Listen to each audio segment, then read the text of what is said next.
좋아요와 댓글, 구독, 알림 설정까지 놓치지 마세요. 뉴스 속 경제 이슈는 더 쉽고 깊게, 최신 고용 동향은 더 빠르게 전해드리는 고용브리핑 365 시간입니다. 안채린 기자, 안녕하세요. 안녕하세요. 네, 오늘은 어떤 이슈인가요? 네, 내년부터 육아휴직비가 대폭 늘어난다는 소식 알고 계신가요? 부부가 함께 육아휴직을 내면 첫 6개월 동안 각각 통상임금의 100%를 육아휴직 급여로 받는 정책이 시행되는 건데요. 인구 감소로 인한 대한민국 위기가 언급되는 상황에서 정부가 경제적 지원 방안을 추가로 내놓은 겁니다. 하지만 절반에 가까운 직장인은 이 제도를 자유롭게 쓰지 못한다는 조사 결과가 나왔습니다. 왜일까요? 이슈픽에서 이 문제 짚어보겠습니다. 네, 저출산 대책 중 하나로 부부가 함께 아이를 돌볼 수 있게 지원책을 늘리겠다는 게 정부 안인데요. 구체적으로 무엇이 달라지는지부터 짚어볼까요? 네, 지난해 육아휴직자 10명 중에 7명은 여성이었습니다. 하지만 남성 육아휴직자는 3명이 채 안 됐는데요. 주요 OECD 국가와 비교해보면 아직 낮은 수준입니다. 아내에 이은 남편의 육아휴직은 경제적 부담이 크기 때문입니다. 그래서 정부가 맞돌봄 문화 확산을 위해 특례 제도를 바꾸기로 한 건데요. 현재는 부모 모두 육아휴직을 하면 첫 3개월간 부모 각자에게 최대 월 200만 원에서 300만 원을 줍니다. 그런데 이 지급 기간을 앞으로는 6개월로 늘리기로 한 겁니다. 네, 또 자녀 연령도 높아진다고 들었는데 맞습니까? 네, 사용 가능한 자녀 연령도 생후 12개월에서 18개월 내로 확대됩니다. 육아휴직 급여의 상한액도 최대 월 200만 원에서 450만 원으로 올라갑니다. 예를 들어 통상임금이 월 450만 원인 부부가 동시에 육아휴직을 한다고 가정할 경우 첫 달에는 200만 원씩 400만 원, 차츰 늘어나서 6개월 차에는 450만 원씩 900만 원을 받게 되는 거죠.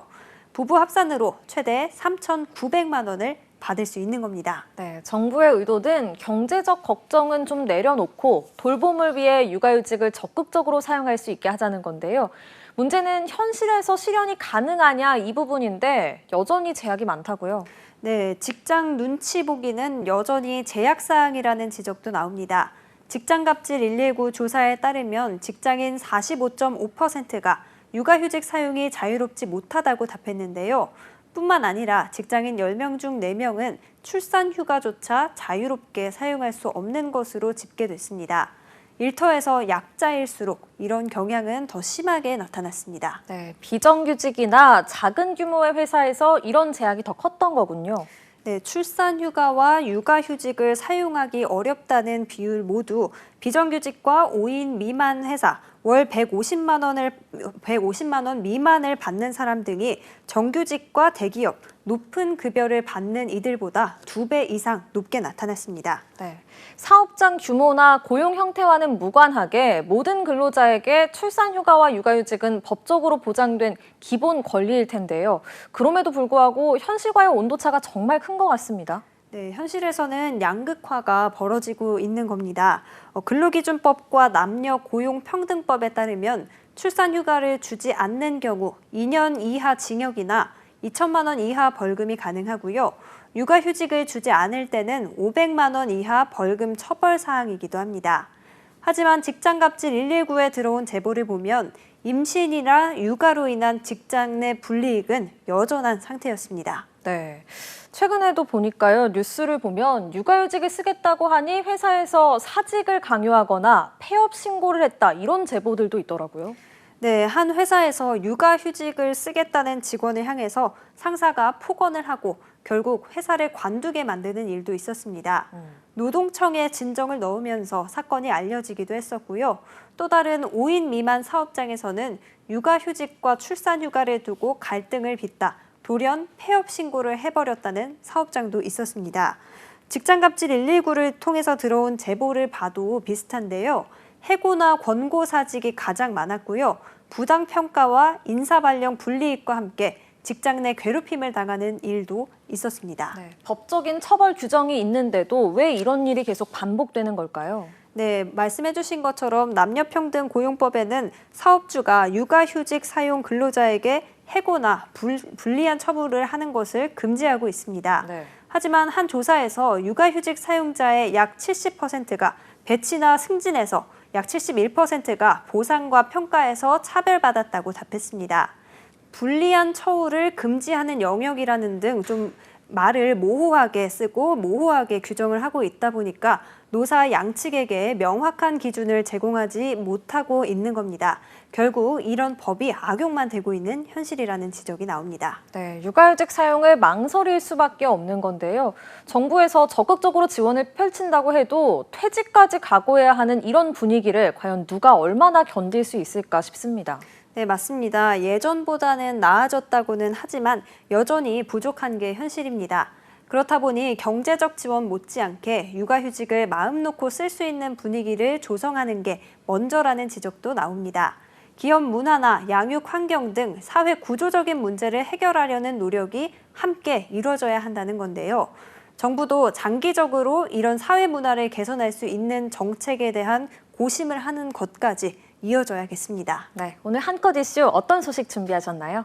네, 청년들에게 결혼은 필수가 아닌 선택이 됐습니다. 청년 3명 중 1명만 결혼에 대해 긍정적으로 생각한다는 조사 결과가 있죠.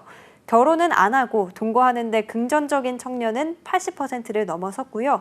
출산에 대한 인식도 과거와 180도 달라졌습니다. 결혼을 해도 자녀를 가질 필요가 없다고 생각하는 청년도 절반이 넘었을 정도입니다. 네, 이대로라면 획기적인 저출산 대책이 없는 한 반전의 여지는 없어 보이는 상황인데요.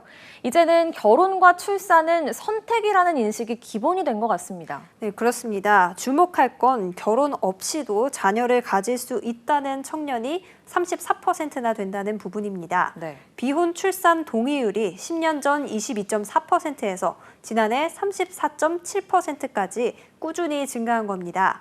이처럼 청년들이 법률상 가족 개념인 결혼에 구애받지 않고도 가족을 이루는 다양한 방식에 긍정한다는 점에서 비혼 출산율이 증가하는 현실을 반영해서 난임과 출산 지원 등 비혼 출산 여성을 지원해야 한다는 의견도 나오는 상황입니다. 네, 정부도 이런 달라진 분위기에 비혼 출산율을 높일 수 있도록 제도적인 뒷받침에는 공감하는 분위기라고요.